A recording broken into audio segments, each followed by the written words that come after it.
गोपालगंज नाम तो सुना ही होगा। बिहार का एक ऐसा जिला जहां शादियों में चिकन के साथ लिट्टी ना मिलने पर गोलियां चल जाती हैं और मछली के मुंडे के लिए लाठियां चल जाती हैं। जी हां, ये बिहार का वही जिला है जहां मुर्गे की मौत का बदला लेने के लिए अंधाधुंध फायरिंग और बमबारी हो जाती है। ये वही गोपालगंज है जहां हर साल बाढ़ का पानी 100 से ज़्यादा गाँवों में सेंचुरी मार जाता है। और जब गोपालगंज की बात आती है तो हम थामे मंदिर को कैसे भूल सकते हैं, जो गोपालगंज हेडक्वार्टर से सिर्फ 6 किलोमीटर दक्षिण में स्थित दुर्गा माता का एक मंदिर है, जहां हर साल लाखों टूरिस्ट माता रानी के दर्शन के लिए थामे पहुंचते हैं। थामे मंदिर गोपालगंज में सबसे ज़्यादा विजिट किया जाने वाला टूरिस्ट प्लेस है, जहां हर साल मार्च अप्रैल के महीने में एक बड़े मेले का भी आयोजन किया जाता है। तो आप जब भी थामे जाओ तो थामे का पोड़ुकिया खाना मत भूलना, क्योंकि जितना फेमस बिहार का लिट्टी चोखा है उससे कई गुना ज़्यादा फेमस थामे का पोड़ुकिया है। तो आप जब भी थामे जाएँ पोड़ुकिया जरूर खाएं। इसके अलावा भी गोपालगंज में कई सारे टूरिस्ट प्लेस हैं। ये तो अभी ट्रेलर है, पिक्चर तो अभी बाकी है मेरे दोस्त। श्री पीताम्बरा पीठ मंदिर, जिसे बगलामुखी भी कहा जाता है, माँ पीताम्बरा पीठ मंदिर की नींव मार्च 2007 में रखी गई थी, जो 5 सालों में बनकर तैयार हुई। इस मंदिर की पॉपुलैरिटी का अंदाज़ा आप इस बात से लगा सकते हैं कि पहला माँ पीताम्बरा पीठ का मंदिर असम कामाख्या में स्थित है, दूसरा माँ पीताम्बरा पीठ का मंदिर दतिया मध्य प्रदेश में स्थित है, और तीसरा माँ पीताम्बरा पीठ का मंदिर, जिसे हम बगलामुखी के नाम से भी जानते हैं, गोपालगंज से 16 किलोमीटर दूर कुचायकोट के नया टोला में स्थित है। यहाँ भी लोग दूर दूर से दर्शन के लिए आते हैं। दिघवा दुबौली गोपालगंज से 40 किलोमीटर दक्षिण पूर्व में स्थित है, जहाँ पिरामिड के आकार के 2 टीले पाए गए थे। कहा जाता है कि ये टीले चेरो चाई की कृतियाँ हैं। यह चेरो से एक आदिवासी जाति है, लेकिन अब गंगा के दक्षिण के पहाड़ियों में निवास करती है। लोग पिरामिड को देखने के लिए इजिप्ट जाते हैं और हमारे गोपालगंज जिले में ही पिरामिड मौजूद है। यहाँ भी लोग दूर दूर से इन पिरामिड्स को देखने के लिए आते हैं। हुसेपुर गोपालगंज से लगभग 24 किलोमीटर उत्तर पश्चिम में स्थित है। ऐतिहासिक रूप से इस गांव का भी काफ़ी महत्व है, क्योंकि यहाँ हथुआ के महाराजाओं द्वारा बनाया गया किला मौजूद है। किले के पूर्व में 14 छोटे टीले हैं, जो उस स्थान को दर्शाते हैं जहाँ उस परिवार के एक सदस्य वसंत शाही की पत्नी ने अपने 13 दासियों के साथ मृत पति का सर गोद में पकड़कर आत्मदाह कर लिया था। हथुआ के परिवार के सदस्य आज भी उस टीले की पूजा करते हैं। लकड़ी दरगाह गोपालगंज हेडक्वार्टर से 14 किलोमीटर दूर स्थित है। जैसा कि नाम से पता चल रहा है, इसका नाम एक मुस्लिम मकबरे से लिया गया है। मकबरा शाह अर्जन नाम के एक मुसलमान संत का है, जो पटना के रहने वाले थे। ऐसा कहा जाता है कि वह उस जगह के एकांत से आकर्षित थे और उन्होंने 40 दिनों का एक चिला या धार्मिक चिंतन किया था। उन्होंने एक धार्मिक प्रतिष्ठान भी स्थापित किया, जिसे सम्राट औरंगजेब ने संपन्न किया। संत की पुण्यतिथि हर साल रबी उस्तानी की 11 तारीख को मनाई जाती है, जो एक बड़े भीड़ का आकर्षण बनती है। हथुआ राज गोपालगंज से लगभग 20 किलोमीटर दूर स्थित है। पुराने ज़माने में गोपालगंज जिला हथुआ राज के अंतर्गत आता था, जहां आज भी आपको हथुआ के राजा द्वारा बनवाया गया पुराना किला, पैलेस, शीश महल, सुरंगें, गोपाल मंदिर इत्यादि आज भी देखने के लिए मिलती हैं। हथुआ जाने के बाद आप यकीन मानिए, आपको राजा महाराजाओं की ठाट बाट की झलकियाँ आज भी देखने के लिए मिलेंगी। और आज भी हथुआ राज हथुआ के राजा की उत्तराधिकारी की देखरेख में है, जिनके पास आज भी अंग्रेजों के ज़माने की गाड़ियों का कलेक्शन है। हथुआ के गोपाल मंदिर के सामने एक तालाब है, और ऐसा कहा जाता है कि महारानी राजमहल से सुरंग के द्वारा तालाब तक पहुंचती थी, जहां से वह स्नान करके गोपाल मंदिर में पूजा करती थी। तालाब के पास वह सुरंग आज भी मौजूद है, और कई लोगों का तो ये भी कहना है कि गोपालगंज का नाम इसी गोपाल मंदिर के नाम पर रखा गया था। हनुमान मंदिर, यह मंदिर गोपालगंज से लगभग 16 किलोमीटर दूर बेलवनवा कुचायकोट में स्थित है। यह मंदिर गोपालगंज का सबसे ऊंचा मंदिर है। यह गोपालगंज में स्थित 100 फीट ऊंचा हनुमान मंदिर है। इसे भी देखने के लिए दूर दूर से लोग आते हैं। सबिया हवाई अड्डा, जी हाँ दोस्तों, आप लोग सोच रहे होंगे कि एयरपोर्ट भी कोई घूमने की चीज़ है। चलिए मैं आपको बताता हूँ। यह एयरपोर्ट इसलिए इंटरेस्टिंग हो जाता है क्योंकि यहाँ प्रेजेंट टाइम में किसी भी फ्लाइट का आवागमन नहीं होता है। आप एयरपोर्ट के रनवे पर जाकर पिकनिक मना सकते हैं, साइकिल चला सकते हैं, गाड़ी चलाना सीख सकते हैं, और आप इस एयरपोर्ट की हिस्ट्री जानेंगे तो अपने आप को वहाँ जाने से रोक नहीं पाएंगे। इसे defence ministry of British India government यानी अंग्रेजों द्वारा हथुआ राज की मदद से 1868 में बनवाया गया था। यह एयरपोर्ट 517 एकड़ में फैला हुआ है, जहां पर इस समय एयरपोर्ट की कुछ ज़मीन पर लोगों द्वारा अतिक्रमण कर लिया गया है। सबिया हवाई अड्डा डिफेंस के लिए काफ़ी सेंसिटिव है, क्योंकि यह चाइना बॉर्डर के करीब है। इस एयरपोर्ट का उपयोग वर्ल्ड वार 2 में ब्रिटिश एयरफोर्स और व्यक्तिगत उपयोग के लिए हथुआ राजशाही परिवार द्वारा किया गया था। लेकिन वो कहते हैं ना, अंग्रेज़ों द्वारा बनाए गए पुल आज भी मजबूती के साथ खड़े हैं। लेकिन आज की इस आधुनिक युग में टेक्नोलॉजी का यूज करके बनाया गया पुल इनॉग्रेशन से पहले ही टूट जाता है। सबिया एयरपोर्ट का रनवे इतने सालों बाद भी आपको सही सलामत मिलेगा। आप चाहें तो सबिया एयरपोर्ट जाकर घूम सकते हैं। यहाँ पर मैं आपको एक नोटिस देना चाहूँगा, यदि आप सबिया एयरपोर्ट घूमना चाहते हैं तो जल्दी कीजिए, क्योंकि काफ़ी सालों बाद सबिया एयरपोर्ट को उड़ान योजना के तहत रीडेवलपमेंट करने की मंजूरी मिल चुकी है। हो सकता है कि बाद में आपको वहाँ एक आधुनिक ज़माने का बड़ा एयरपोर्ट देखने के लिए मिले, तो जल्दी करें। और आप जब भी सबिया जाएँ तो सबिया का गाजा मिठाई खाना बिल्कुल मत भूलिएगा, क्योंकि जितना फेमस थावे का पौड़ुकिया है उतना ही फेमस सबिया का गाजा मिठाई है। तो आप जब भी सबिया जाएं तो गाजा मिठाई जरूर खाएं। अरे यार रुको जरा, सबर करो, क्योंकि गोपालगंज की बात चली है तो दूर तक जाएगी। तो चलिए हम थोड़ा गोपालगंज की हिस्ट्री और ज्योग्राफी के बारे में जान लेते हैं। इतिहासकारों का मानना है यह स्थान वैदिक युग के दौरान विदेह के राजा के अधीन था। आर्यकाल के दौरान यह वामन राजा चेरो ने यहाँ शासन किया। उस समय के शासकों को मंदिर और धार्मिक स्थल बनाने का शौक था। यही कारण है कि गोपालगंज में इतने सारे महत्वपूर्ण मंदिर और धार्मिक स्थल हैं, जैसे थावे का दुर्गा मंदिर, माझा का किला, देगवा दुबौली का वामन गांधी तालाब, सिरसिया के राजा मलखान का किला, कुचायकोट जैसे बहुत से धार्मिक स्थल देखने के लिए मिलेंगे। गोपालगंज के लोग हमेशा सुर्खियों में रहते थे। राष्ट्रीय और सामाजिक कारण, जिसमें स्वतंत्रता के लिए संघर्ष, जेपी आंदोलन, महिला शिक्षा के लिए आंदोलन, बंकटा के बाबू गंगा विष्णु राय और बाबू सुंदरलाल के नेतृत्व में कर का भुगतान न करने और 1930 के निषेध के खिलाफ आंदोलन। 1935 में पंडित भोपाल पांडे ने देश की आज़ादी के लिए अपने प्राणों की आहुति दे दी थी। महाभारत काल के दौरान यह क्षेत्र राजा भूरी सर्व के अधीन था। 13वीं और 16वीं शताब्दी के दौरान इस स्थान पर सुल्तान गयासुद्दीन अब्बास और बाबर का शासन था। चलिए अब हम हथुआ राज के इतिहास के बारे में कुछ बात कर लेते हैं। हथुआ राज भूमिहारों के बगोचिया वंश से संबंधित था। इस राज्य में 1365 गांव शामिल थे और 3,91,000 से अधिक लोग निवास करते थे। हथुआ राज्य में 4 सीटें थीं। यहाँ राज्य की सीटों में हुसेपुर, कल्याणपुर, बलचौरा और बगोच शामिल थे। कल्याणपुर 16वीं शताब्दी में मुगल सम्राट अकबर के अधीन था। चलिए फिर से आते हैं हमने गोपालगंज जिले पर। 19वीं शताब्दी में बंगाल के विभाजन के बाद वर्तमान समय के उड़ीसा और बिहार बंगाल के अंतर्गत आ गए। गोपालगंज 1875 तक केवल एक छोटा सा गांव था। उसी वर्ष यानी 1875 में गोपालगंज को सारण जिले का एक अनुमंडल बना दिया गया। गोपालगंज 2 अक्टूबर 1973 को एक स्वतंत्र जिला बना। जिला मुख्यालय गोपालगंज शहर में ही स्थित है। गोपालगंज पहले सारण जिले का एक हिस्सा था, जिसमें छपरा, सिवान और गोपालगंज शामिल थे। 18वीं शताब्दी में यह हथुआ राज द्वारा शासित था और ब्रिटिश शासन के तहत यह 19वीं शताब्दी के प्रारंभ तक बंगाल प्रांत का एक हिस्सा था।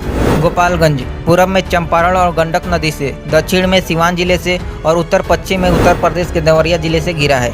गोपालगंज जिले में 14 प्रखंड, 1534 गाँव और 5 कस्बे हैं। 2011 की जनगणना के अनुसार गोपालगंज जिले में 4,13,044 घर हैं, जिनकी जनसंख्या 25,62,012 है, जिनमें से 12,67,666 पुरुष हैं और 12,94,346 महिलाएं हैं। 0 से 6 आयु वर्ग के बच्चों की संख्या 4,49,530 है, जो कुल जनसंख्या का 17.55% है।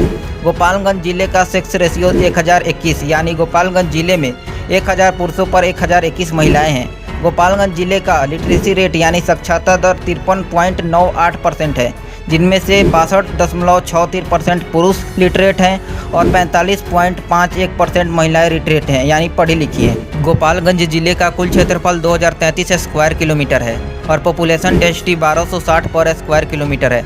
टोटल पॉपुलेशन में से 6.35% पॉपुलेशन शहरी क्षेत्रों में रहती है और 93.65% पॉपुलेशन ग्रामीण क्षेत्रों में रहती है। Fact about Gopalganj. पहला, गोपालगंज बिहार राज्य में पॉपुलेशन के मामले में 21वें और क्षेत्रफल के मामले में 26वें स्थान पर है।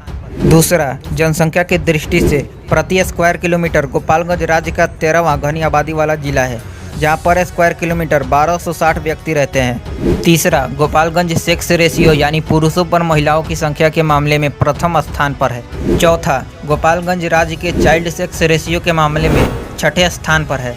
पाँचवा, गोपालगंज में 1534 गाँव में से 139 निर्जन गाँव हैं। निर्जन यानी जहाँ कोई भी नहीं रह सकता। छठा, दिघवा गांव जो बैकुंठपुर प्रखंड के अंतर्गत आता है, सबसे अधिक आबादी वाला गांव है, जिसकी जनसंख्या 21,100 है। और रेनीमठ गांव जो भोरे प्रखंड के अंतर्गत आता है, सबसे कम आबादी वाला गांव है, जिसकी टोटल जनसंख्या केवल 1 है। सातवां, गोपालगंज जिले में कुचायकोट प्रखंड में सबसे ज़्यादा यानी 222 गाँव हैं और सिधवलिया प्रखंड में सबसे कम यानी 50 गाँव हैं। आठवां, रामपुर तेंगराही का क्षेत्रफल जो गोपालगंज प्रखंड के अंतर्गत आता है सबसे बड़ा यानी 2428 हेक्टेयर है और मान उर्फ बसंत छपरा का क्षेत्रफल जो बैकुंठपुर प्रखंड के अंतर्गत आता है सबसे छोटा यानी 2 हेक्टेयर है। 9वां, गोपालगंज में 6 विधानसभा और 1 लोकसभा सीट है। 10वां, गोपालगंज में बोली जाने वाली भाषाएं हिंदी और भोजपुरी है। 11वां, गोपालगंज में प्रमुख रूप से मनाए जाने वाले त्यौहार नवरात्रि, सरस्वती पूजा, रामनवमी, शिवरात्रि, होली, दीपावली, ईद, छठ पूजा इत्यादि त्यौहार शामिल है। गोपालगंज की पर कैपिटा इनकम यानी प्रति व्यक्ति आय 19,989 रुपये है। गोपालगंज का सोर्स ऑफ इनकम कृषि है, जहां मुख्य रूप से धान, गेहूं, मक्का, सरसों, गन्ना, दलहन आदि की खेती की जाती है। इंडस्ट्री की बात की जाए तो गोपालगंज में sugar industries, vegetable oil, irrigation आदि हैं, जो गोपालगंज, सासामूसा, सिधवलिया और हथुआ में स्थित हैं। दोस्तों, अब मैं जो आपको बताने वाला हूँ उसके लिए दिल को थाम के रखिएगा और ज़मीन को पकड़ के रखिएगा, क्योंकि ये सुनने के बाद हो सकता है आपके दिल की धड़कनें रुक सकती हैं और पैरों के नीचे से ज़मीन खिसक सकता है। 2006 में पंचायती राज मंत्रालय ने गोपालगंज को देश के 250 सबसे बैकवर्ड जिला की लिस्ट में गोपालगंज का भी नाम डाल दिया। इसका मतलब यह है कि बिहार के 38 जिलों में से गोपालगंज BRGF यानी backward regions grant fund programme के तहत पैसा प्राप्त कर रहा है। BRGF प्रोग्राम में उन जिलों को शामिल किया जाता है जो इकोनॉमिकली रूप से बैकवर्ड होते हैं, पिछड़े होते हैं, गरीब होते हैं। जिन जिलों के पास इनकम का कोई सोर्स नहीं होता उन जिलों को इस प्रोग्राम में शामिल किया जाता है। इसका मतलब यह है कि गोपालगंज के पास कोई भी सोर्स ऑफ इनकम नहीं है, सेंट्रल गवर्नमेंट की तरफ से गोपालगंज को फंड आता है, तब गोपालगंज के लोगों का गुजारा चलता है। और आप जब इकोनॉमी को देखने के लिए गोपालगंज की ऑफिशियल साइट पर जाएंगे तो वहाँ आपको कुछ खास नहीं मिलेगा, क्योंकि साइट पर आपको कुछ ऐसा दिखेगा ही नहीं जिससे आपको लगे गोपालगंज का भविष्य उजाले में है। क्योंकि वैसे देखा जाए तो पिछले कई सालों में कोई भी नई इंडस्ट्री गोपालगंज में लगी ही नहीं है जिससे ये कहा जा सके कि गोपालगंज में डेवलपमेंट हुई है। जो पुराने शुगर मिल्स थे, जो बाकी सारी छोटी मोटी फैक्ट्रीज थी, वो पुराने ज़माने से ही चली आ रही हैं और पुरानी ही अभी तक पड़ी हुई हैं और उसमें से कई सारी बंद भी हैं। क्योंकि गोपालगंज की ऑफिशियल साइट पर कुछ सोर्स ऑफ इनकम के बारे में बताया गया है जो आपको भी सुनना चाहिए। पहला, जिसमें इन्होंने इंडस्ट्री के बारे में बताया है, जिसमें शुगर इंडस्ट्री, वेजिटेबल और इरिगेशन आदि शामिल है, जिसमें से कई सारी इंडस्ट्री बंद ही हैं और ये तो सारी जो फैक्ट्रीज हैं ये पुराने ज़माने से ही चली आ रही हैं। तो आप लोग ये देख सकते हैं कि गोपालगंज में कोई भी नई फैक्ट्री नहीं बैठी है, जो पुराने ज़माने से चली आ रही है वही है और नया डेवलपमेंट गोपालगंज में नहीं देखने के लिए मिला है। दूसरा, इन्होंने मार्केट के बारे में बताया है, जो 2 मेजर मार्केट है, गोपालगंज और मीरगंज मार्केट। इकोनॉमी का इन्होंने सोर्स ऑफ इनकम इसे बताया है, जो पुराने ज़माने से ये 2 मार्केट चली आ रही हैं, जैसा कि आप लोग भी जानते हैं। तीसरा सोर्स ऑफ इनकम इन्होंने बैंकिंग सेक्टर को बताया है, जिसमें वो सारे बैंक आ जाते हैं, central bank of India, SBI, सारे बैंक आ जाते हैं। तो आप लोग देख सकते हैं यही 3 जो मेजर पॉइंट है ये गोपालगंज की ऑफिशियल साइट पर दिए गए हैं। यही गोपालगंज के सोर्स ऑफ इनकम है, जिसमें आपको कुछ भी नया देखने के लिए नहीं मिलेगा। ये सारे पुराने ज़माने से ही चले आ रहे हैं और आप लोग इसमें कुछ नया नहीं देख पाओगे और गोपालगंज में कुछ नया डेवलपमेंट हुआ ही नहीं है। वैसे तो देखा जाए तो गोपालगंज से 3 मुख्यमंत्री बिहार के रह चुके हैं, फिर भी गोपालगंज का ये हाल है। इसके अलावा साइट पर कोई भी डेटा मौजूद नहीं है। यहाँ तक ये भी मेंशन नहीं किया गया है कि गोपालगंज को सेंट्रल गवर्नमेंट द्वारा फंड दिया जाता है और ये बैकवर्ड जिला की श्रेणी में आता है। जब गोपालगंज की बात आती है तो हम राजनीति के टाइकून कहे जाने वाले लालू प्रसाद यादव को कैसे भूल सकते हैं। गोपालगंज से बिहार के 3 मुख्यमंत्री बने, लालू यादव, राबड़ी देवी, अब्दुल गफूर। फिर भी इन लोगों के होम टाउन गृह जिला का ये हाल क्यों हो गया, जिसे फंड लेकर गुजारा चलाना पड़ रहा है। और तो और हमारे लालू यादव जी सेंट्रल गवर्नमेंट में रेल मंत्री भी रह चुके हैं, फिर भी गोपालगंज के ज़्यादातर लोग सीवान और गोरखपुर के रेलवे का इस्तेमाल करते हैं। जब इन मुख्यमंत्रियों के होम टाउन का ये हाल है तो बिहार के बाकी जिलों का क्या हाल होगा, हम सोच सकते हैं। अब तो लगता है इन जिलों की हालत सुधारने के लिए आम जनता को ही पटना विधानसभा के बाहर पकौड़े बेचने पड़ेंगे। चलिए अब हम गोपालगंज जिले के कुछ फेमस लोगों के बारे में जान लेते हैं। लालू यादव, राबड़ी देवी, तेजस्वी यादव, अब्दुल गफूर। इसमें से तेजस्वी यादव को छोड़कर ये सारे लोग बिहार के मुख्यमंत्री रह चुके हैं। राम दुलारी सिन्हा या फ्रीडम फाइटर पूर्व केंद्रीय मंत्री और केरल की राज्यपाल भी रह चुकी हैं। आप लोगों ने अमेजॉन प्राइम की फेमस वेब सीरीज मिर्ज़ापुर तो देखा ही होगा और हमारे कालीन भैया को तो जानते ही होंगे, जिनका असली नाम पंकज त्रिपाठी है, जो हमारे गोपालगंज जिले के रहने वाले हैं। आज पंकज त्रिपाठी बॉलीवुड के जाने माने स्टार हैं। प्रियंका सिंह यह एक भोजपुरी सिंगर हैं, जिनका सॉन्ग ज़्यादातर खेसारी लाल यादव की मूवी में आता है। अनु दुबे यह भी एक भोजपुरी सिंगर हैं, जो ज़्यादातर भक्ति गाने गाती हैं। राधेश्याम रसिया यह भी एक भोजपुरी सिंगर हैं। राधे श्याम रसिया जो 90s के ज़माने में भोजपुरी के सुपरस्टार थे, जो कि एक भोजपुरी सिंगर हैं, जो कुछ गलत आदतों के कारण अपने पॉपुलैरिटी को कायम नहीं रख पाए, लेकिन आज भी उनके फैंस उनको उतना ही पसंद करते हैं। आपने भोजपुरी का वो फेमस सॉन्ग लॉलीपॉप लागेलू सुना ही होगा, जिसे भोजपुरी के सुपरस्टार पवन सिंह ने गाया था। उस गाने के लेखक, जिनका नाम जाहिद अख्तर है, गोपालगंज के ही रहने वाले हैं। वो कहावत कहते हैं ना, एक बिहारी सब पे भारी। वेवल राम कलावन जो गोपालगंज जिले से ही है। वेवल राम कलावन जो सेशल्स के राष्ट्रपति बने हैं। वेवल राम कलावन के दादा बिहार के गोपालगंज जिले से थे, जो सेशल्स में जाकर बसे थे। उनके पोते यानी वेवल राम कलावन आज सेशल्स के राष्ट्रपति बने हैं। शिल्पी राघवानी गोपालगंज की अपकमिंग स्टार हैं, जो इंस्टाग्राम रील्स और बाकी सारे सोशल मीडिया प्लेटफॉर्म पर काफ़ी पॉपुलर हैं।